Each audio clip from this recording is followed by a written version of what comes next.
Hey everyone, this is BlackHawkSC, and welcome back to another episode of Playing the Meta. This is a series where I provide references to the most common meta builds in the game today, a bit like MetaMechs of the past and GrimMechs currently.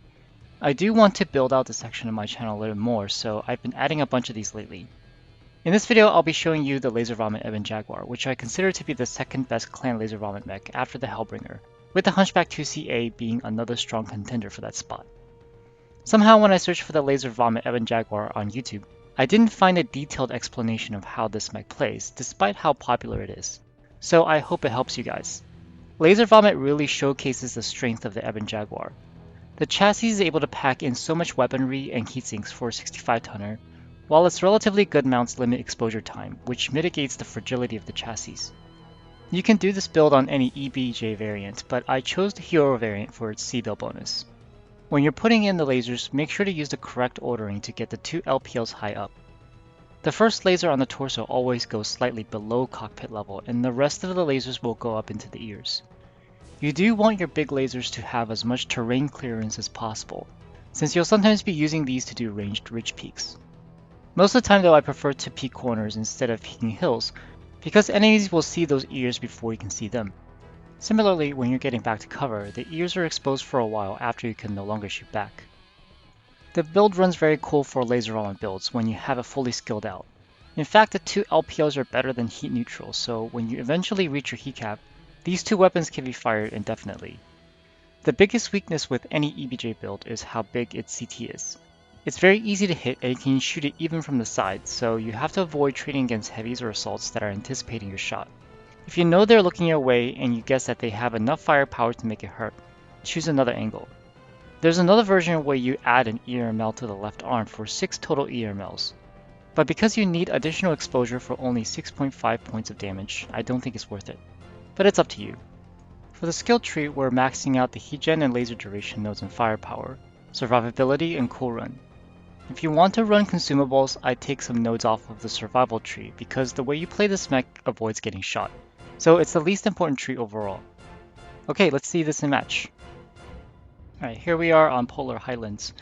During map selection, you want to pick maps that give you a little bit of range in the beginning, so you can take advantage of your LPLs and your medium laser range. So in Polar Conquest, the fight usually happens near Theta.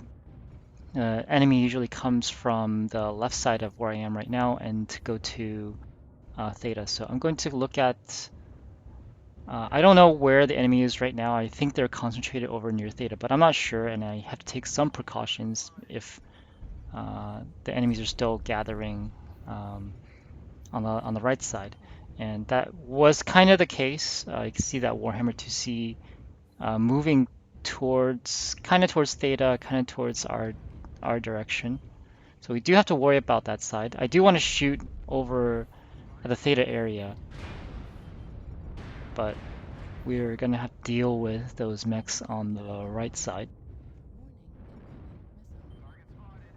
I do have a good amount of teammates with me right now, and as I said, I like to play quote unquote aggressively, but it's more, I would say, playing proactively rather than aggressively, because there's a lot of mechs that you can't just push into the enemy, right? You have to take precautions in preserving your health, especially with the Ebon Jaguar, being such a fragile mech. And so proactive just means taking good shots in the beginning and attempting not to take any return fire here. So I do have our Charlie Lance mostly with me right now. We have Fafnir and Annihilator. So hopefully they're going to draw most of the attention, which they actually are doing right now.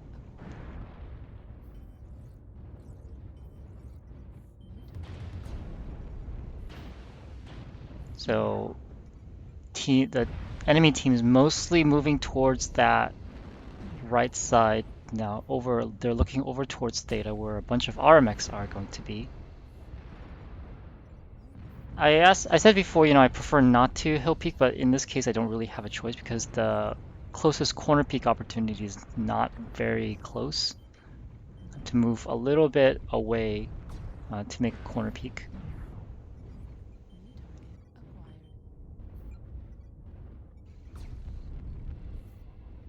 that Timberwolf's ear is an easy target for us to shoot at. It allows us to shoot, take off a torso without being seen. So that's what we did. Try to take safe shots. I mean, you really want to avoid taking return fire. So we're getting the attention of the awesome here. I don't want to get hit by triple heavy PPC, so I got to be careful with that awesome. That can hurt. You do notice that I'm carrying a cool shot in this video, and because I was trying to do a video review for the Ebon Jaguar, I'm not using it. What you really normally want to do is to take a cool shot with laser vomit builds, but again, I don't do this for I don't use consumables for these video reviews. Anyways, as you can see, I'm in between the Annihilator and the Fafnir right now. I'm just not getting focused on, which is perfect for me. This is exactly how you want to position. You want to be near enemies or friendlies that are going to draw more attention away from you and just provide.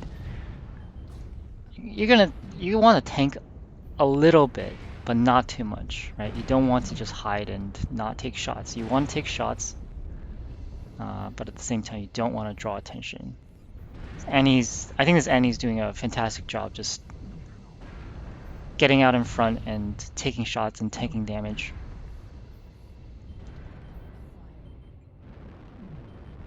So that Huntsman is almost gone, so we just need to go and finish him off. I've been working on him for a little bit. I even got overzealous and overheated myself. And yeah, it's time to mop up 10-5. I love that lunch truck war horn. It's one of my favorite war horns in MWO.